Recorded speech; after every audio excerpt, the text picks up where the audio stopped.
It is 2023 and once again you have decided that this year you want to drastically improve your life. You want to adapt good habits and drop the bad ones. And that is a goal that you should eagerly pursue.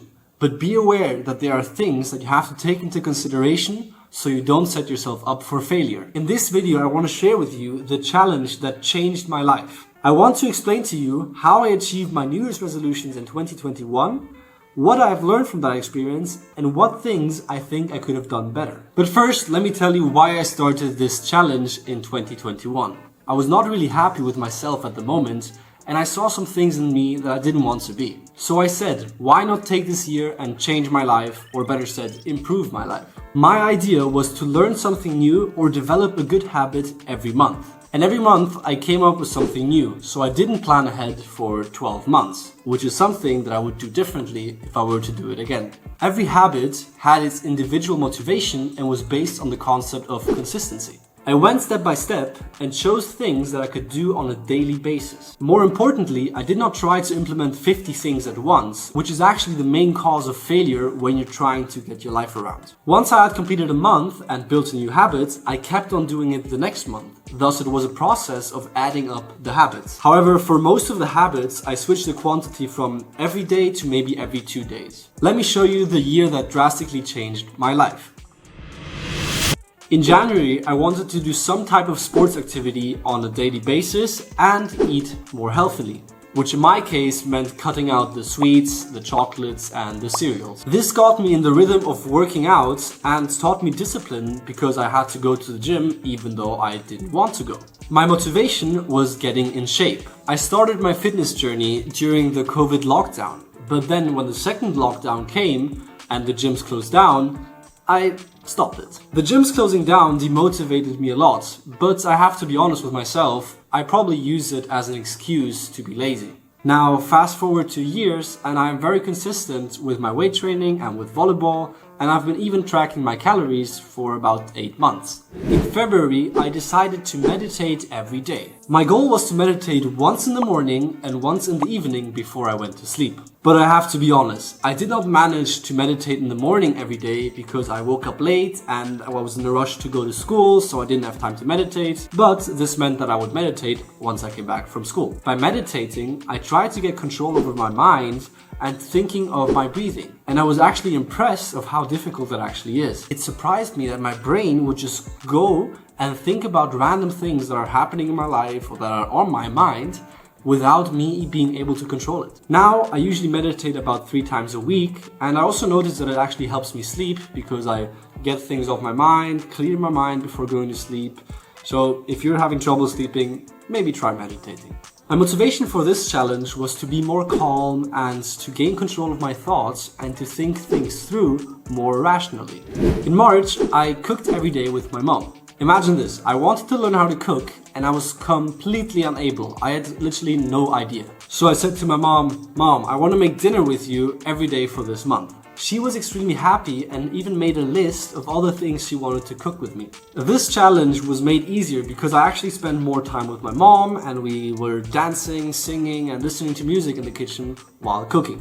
And the result was that I'm now able to cook a variety of dishes. And why did I decide to learn how to cook?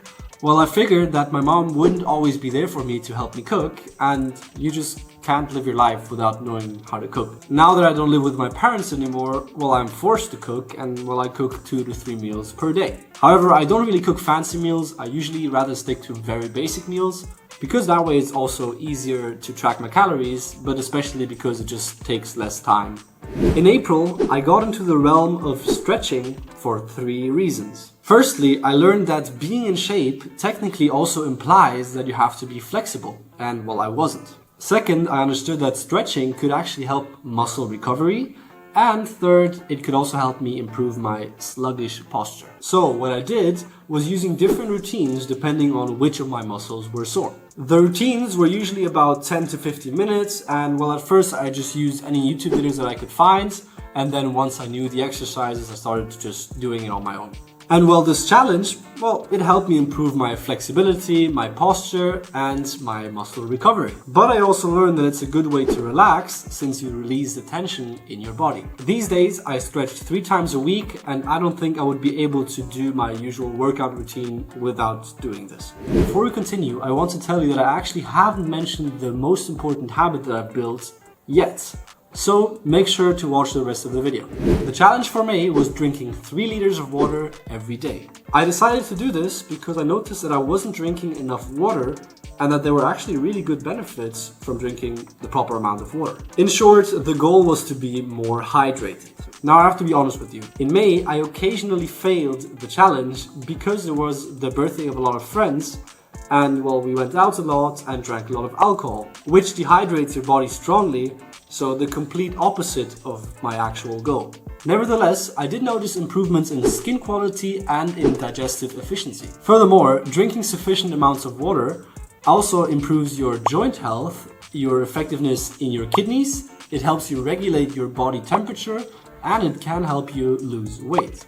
Now I have a big 1.5 liter water bottle in the fridge that I drink every day, and I'll make sure to drink at least 1 liter more per day.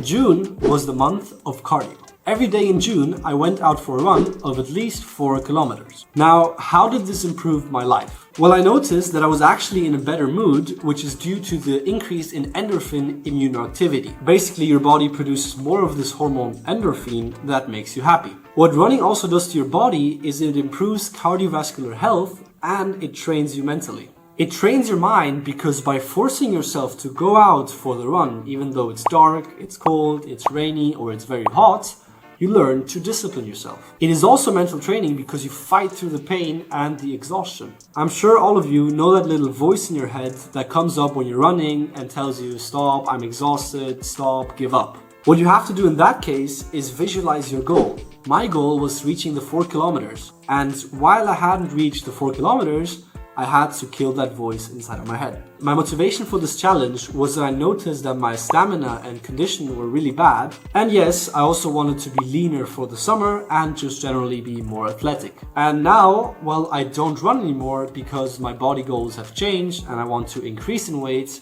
and already do a lot of cardio through volleyball, biking everywhere, and being a waiter. In July, I decided to shower cold every day. I started off with 1 minute and then got it up until 2.5 minutes. Which doesn't sound like a lot, but trust me, once you're under the cold water, it seems like an eternity. Here, the benefits also overlapped with the ones of the past month. Showering cold is a mental training because you have to fight the urge to hop out of the shower and get your towel. So you have to embrace the uncomfortable situation. Cold showers are also really good for your skin and for your general health because it strengthens your immune system and it also helps with muscle recovery. Furthermore, it improves the blood flow in your body, which means that your brain gets more oxygen and nutrients that can improve your concentration, alertness, and mental clarity.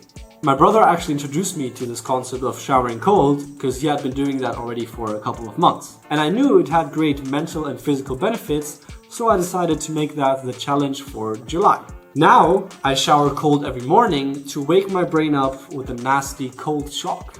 Well, it was already August and I decided not to play any video games during the whole month. I was really into the video game League of Legends at the time, and well, I knew that there were wiser ways to spend my time, so I decided to cut out the video games for a month. However, I still played Sudoku or other mental games occasionally. My motivation was pretty straightforward. As I mentioned, I wanted to use my time differently, so maybe go out and appreciate nature more by going for a walk. On top of that, I did notice that I became more and more toxic and angry when I lost games. A fun fact, I actually used this anger in June to go out for runs, so when I would lose a game and I was angry, I would use that energy and channel it into the effort of running.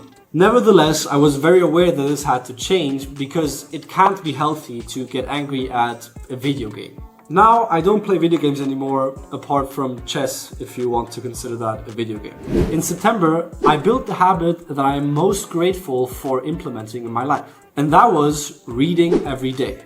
My motivation was that I finally understood how valuable reading actually is. And at the time, I really disliked reading, so I have to say it was quite challenging to pursue this habit. Anyways, I got into the rhythm of reading every day. I started with a fantasy book, which is called Ciudad de las Bestias, which in English basically means the City of Beasts, and then I read 2 other fictional books that I actually really enjoyed. After that, I moved on to self-help, business, entrepreneurship, and psychology books. For your information, reading is a great brain exercise, and at the same time, you widen your literacy and your knowledge. I have to say, once you really get going with reading and are able to read properly, so you don't have to go back after every line and reread it again to actually understand it, you really start appreciating the feeling of gaining knowledge, which is exactly the reason why I challenged myself this year to read 30 books. In case you want to start doing this and need some book recommendations, I actually made a video of my top 5 books of 2022. So you might want to check that out after this video. I had already built up healthy habits. Now I just had to get some order into my life. So in October, I decided to clean my room and make my bed every day. Making my bed actually taught me to be disciplined even first thing in the morning. And the good thing about cleaning your room is that you don't live in chaos, because that also affects you. So as a result, if you clean your room, you also become a less chaotic person. As the psychologist Jordan Peterson has said on some occasions, cleaning your room is something that you know you have to do, and if you don't do it, it sits on your consciousness. This means that if you do it, you can feel more fulfilled and less stressed. My motivation was that I thought ahead of when I would be living alone, and I could not just not clean up my room and not make my bed. So now I make my bed before I go to university. And if I do forget to do it, then I'll do it once I get back, so at least my bed is still made for the day. Healthy habits, check. Order, check. So what am I missing? That's right, finances. As you may know, the popularity of investing into the stock market increased drastically during the COVID pandemic, mainly because people didn't know what to do with their money apart from investing it. It also caught my attention, and well, I figured I would have to learn about the stock market itself and understand how it works and what all the different factors are before I even started thinking about investing money. So I started doing courses that covered the basics of the stock market, and therefore I also learned the terminology that is used when discussing things about the stock market.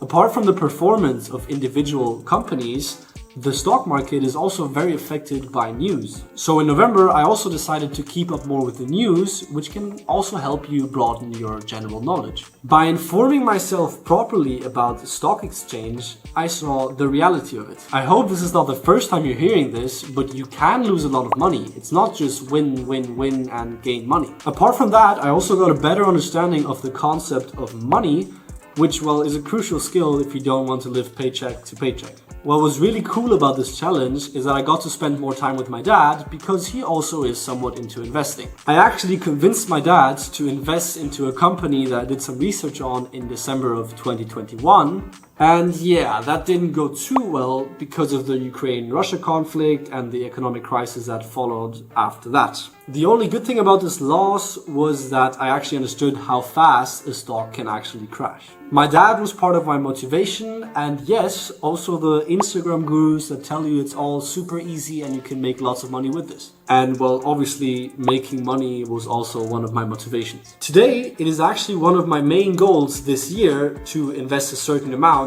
per month. Now, December came around and I was really amazed that I've already made it through the whole year building these healthy habits. Thus, in December, I decided not to implement anything new, but focus on consistency and on learning for my final exams. And all in all, that was the start of my personal development journey. And it continued in January. I started journaling, I started learning Portuguese, then in February I started learning coding, I started working, and I don't think I'm gonna stop working on myself anytime soon. This big challenge is actually one of the best things I've done in my life. This is because I learned so much, it gave my life purpose, and I was also very proud of myself, even though I might not have always been 100% consistent. I would definitely recommend you this model of doing 12 different things over 12 different months, because if you propose yourself too many things, you will end up doing nothing. Well, at least if you're not very self-disciplined yet. The habits I presented might not be the right ones for you, but you can't tell me that there's not a skill that you could learn or something that you could do to improve mentally or physically. You have to start small and be very consistent.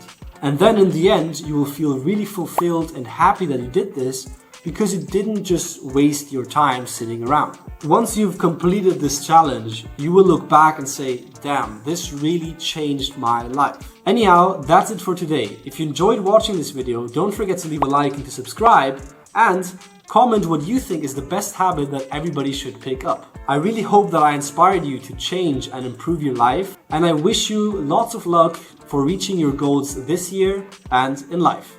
See you next time.